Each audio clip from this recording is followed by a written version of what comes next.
So openarms is the Oxford Patient Engagement Network, and it's aiming to involve patients in research that we run through the EndOrms department and supported by the Biomedical Research Centre here in Oxford as well.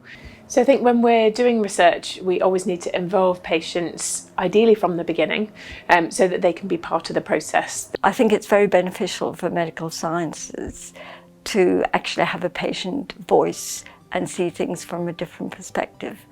But it's a two-way relationship. It's also interesting for us to learn what's going on in medical sciences. openarms is open for anyone to join.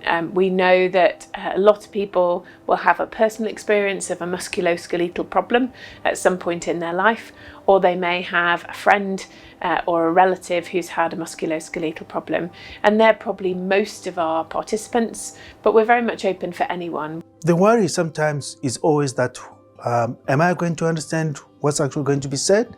But in time you get to understand, because what they're seeking is not me talking their language, it's me talking my language.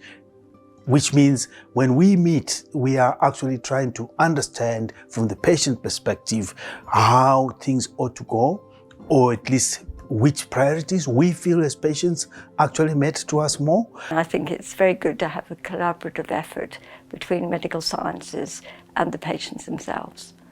I think the key thing about being a patient partner is that you don't need any previous experience. The important thing is that our patient partners are already experts.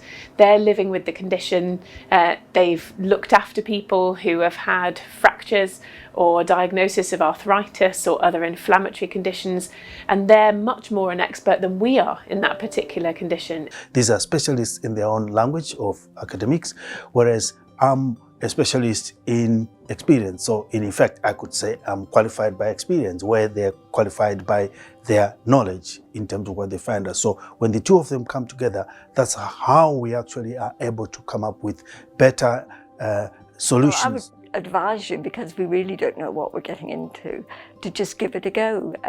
You don't need any specialist knowledge, you just need enthusiasm, and as I said, it's for everybody's benefit.